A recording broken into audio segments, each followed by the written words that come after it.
Assalamualaikum warahmatullahi wabarakatuh. Izin memperkenalkan diri.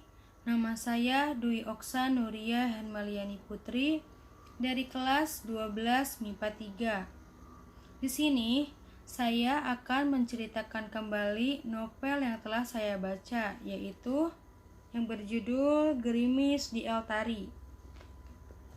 Gerimis di Eltari sebuah novel roman. Penulisnya yaitu Erna Suminar. Penerbitnya Yayasan Kebudayaan Rancage dan Pustaka Jaya. Cetakan pertamanya yaitu bulan Juli tahun 2016. Tebal halamannya 412. Kota terbitnya yaitu Kota Bandung.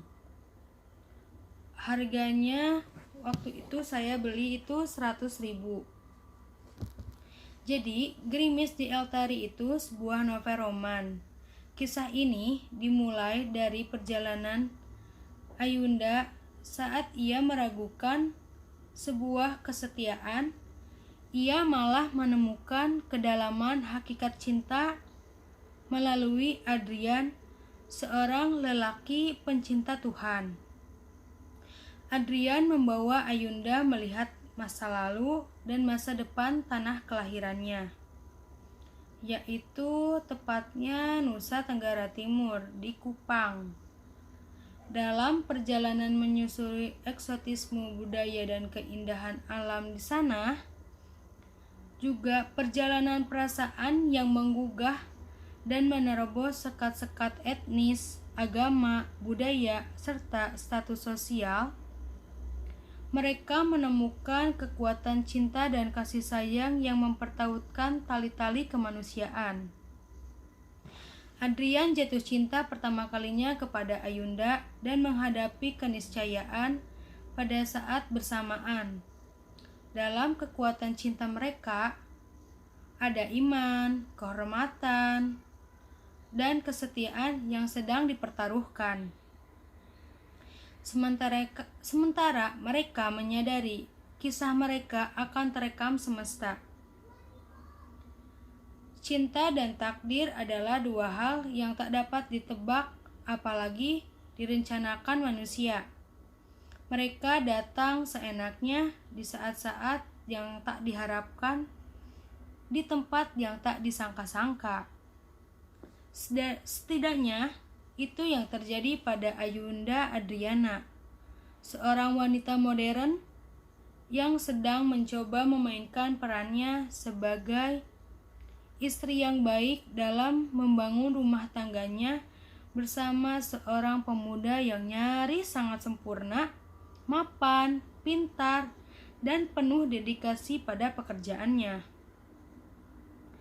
Di tengah-tengah menjalani tekadnya membangun rumah tangga yang sangat utuh, Ayunda Adriana dipertemukan oleh seorang pemuda lain yang dapat mengisi kekosongan batin dan gairah hidupnya. Pertemuan tak disengaja yang semula berdasarkan pertemanan berkembang menjadi lebih bermakna. Ayunda dan Adrian menemukan belahan jiwa mereka. Bertutur tentang perasaan cinta yang dimanjakan, tetapi tentang pergulatan batin yang kuat terhadap rasa makna hidup, pilihan, takdir, dan cinta itu sendiri. Buku ini adalah buku untuk pembaca dewasa yang sudah melihat cinta sebagai sesuatu yang disyukuri tanpa perlu diusik oleh hal-hal remeh cinta picisan.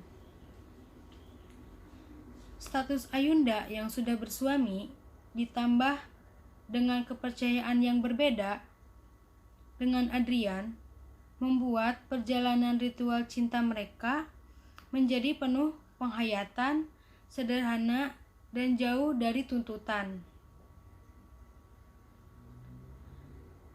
Selain tentang cinta, Gerimis di Eltari juga bertutur tentang keindahan alam, eksotisme, dan kearifan budaya di Indonesia Timur, khususnya Nusa Tenggara Kupang. Penulisnya itu yaitu dosen filsafat sebuah universitas di Bandung dan tinggal di daerah Kupang sekian bulan per tahunnya, telah sukses menelurkan sebuah karya yang sangat apik yang memadukan antara seni, filsafat, budaya, dan kejayaan Indonesia Raya. Namun buku ini sangat bagus untuk para pelajar. Terus di novel ini tuh ada satu paragraf dalam buku ini yang sempat membuat saya GR karena saya merasa penulisnya menuliskan sosok saya, yaitu kesenangan Adrian akan makanan combro. Saya juga doyan combro. Meskipun saya perempuan, entahlah pokoknya mah saya suka combro gitu. Apalagi kalau misalnya combro itu dikonsumsi saat cuaca dingin dan masih panas gitu ya. Terus buku ini bukan untuk kalian yang baru mengenal cinta atau orang-orang yang tidak menyukai perbedaan. Buku ini buku roman untuk dewasa sih sebenarnya mah. Jadi buat kalian yang apa-apa maunya instan, jadi mending baca buku novel yang lain, soalnya memang di sini agak rumit gitu. Terus buku ini tuh menjadi buku pilihan di Kongres Bahasa Daerah Nusantara, lebih tepatnya tanggal 2 sampai 4 Agustus di Bandung, di mana penulisnya mempresentasikan buku ini di depan pakar-pakar bahasa. Dan buku ini adalah buku keempat dari karya Erna Suminar. Buku-buku terdahulunya adalah bukan tentang cinta yang buta. Terus si novel ini banyak sekali fragmen hidup yang Tuhan suguhkan di dunia ini dengan segala rasa tumpang tindih menjadi satu. Betapa kreatifnya Tuhan yang mencandai kami dengan pertemuan dan perpisahan dan menyeberangkan diriku saat ini menyusuri perjalanan demi perjalanan. Dan aku adalah perempuan yang tak berdaya di dalam permainan aliran semesta. Maka aku hanya ingin belajar memuguti bulir-bulir maknanya, tak mengutuki waktu juga kehidupan. Dan setiap aku teringat teduh raut wajah Adrian yang tak tinggal di dalam jiwaku, hanya ketulusan mengasihi dan rasa hormat yang dalam. Ayunda. Bayangkan Ayunda Adriana, wanita modern yang apa-apa biasa hidup instan di kota dekat dengan perkotaan, tiba-tiba harus pindah ke kota yang sangat terpencil, sangat jauh dari perkotaan. Apa-apa dia harus belajar mandiri, dan apalagi Adrian itu sangat menomorsatukan pekerjaannya. Jadi Ayunda itu sangat merasa kesepian. Dia hanya diam di rumah saja. Kegiatannya yang sangat monoton membuat Ayunda merasa bosan dengan kehidupannya.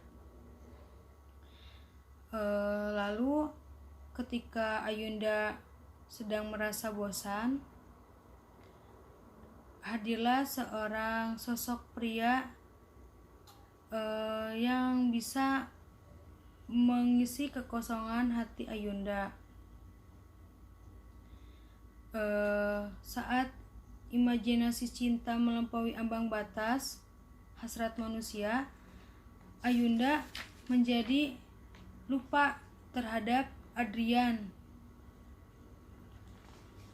Lalu disitulah Adrian dan Ayunda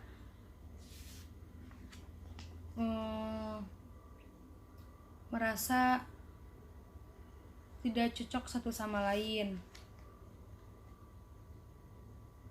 Ayunda seorang perempuan berkulit kuning, bertubuh mungil, dan berkacamata minus yang biasanya sangat aktif, menjadi wanita karir, tiba-tiba dihadapkan dengan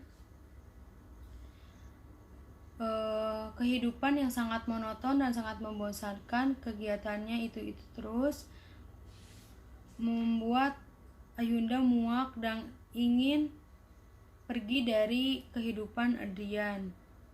Tapi ternyata takdir berkata lain.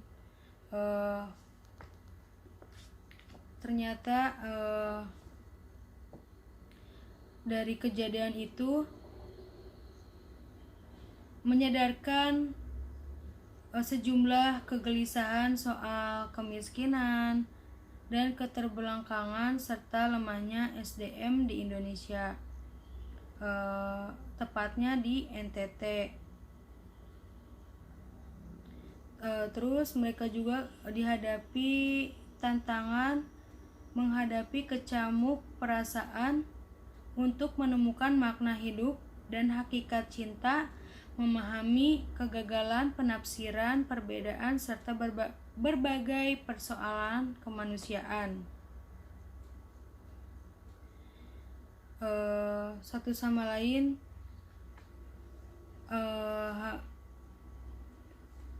diuji kesabarannya untuk mempertahankan rumah tangga.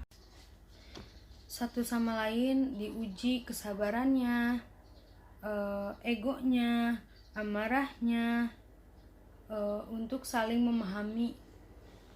Setelah banyak pertengkaran, percecokan yang Adrian dan Ayunda alami, akhirnya membuat mereka tersadar ternyata kesalahan-kesalahan yang mereka sudah lakukan, mereka akan memperbaikinya serta lebih akan mensyukuri apa yang telah dimiliki saat ini, dan agar lebih bisa lagi mengatur waktu mereka satu sama lain. Setelah Ayunda mengalami banyak fragmen hidup yang Allah berikan kepada Ayunda di dunia ini, baik segala rasa tumpang tindih menjadi satu, betapa Tuhan mencandai Adrian dan Ayunda dengan pertemuan dan perpisahan, dan menyeberangkan Ayunda di saat menyusuri perjalanan demi perjalanan. Ayunda perempuan yang tak berdaya ingin belajar memunguti bulir-bulir makna hidup yang seiring berjalannya waktu dan juga kehidupan. Dan Ayunda juga sangat teringat teduh raut wajah Adrian yang tetap tinggal di dalam jiwanya hanya ketulusannya yang bisa mengasihi Ayunda dan rasa hormat yang dalam yang telah Adrian berikan kepada Ayunda. Dan dari situ mereka belajar untuk memperbaiki hidup mereka masing-masing dan menjaga keharmonisan keluarga mereka agar tetap utuh dan tidak adanya perpisahan. Adrian sangat mencintai Ayunda karena sosok Ayunda yang mau belajar untuk memperbaiki diri. Sekian sinopsis cerita novel Gerimis di Altari. Mohon maaf apabila ada kesalahan dan kekurangan di dalam menceritakan kembali novel Gerimis di Altari.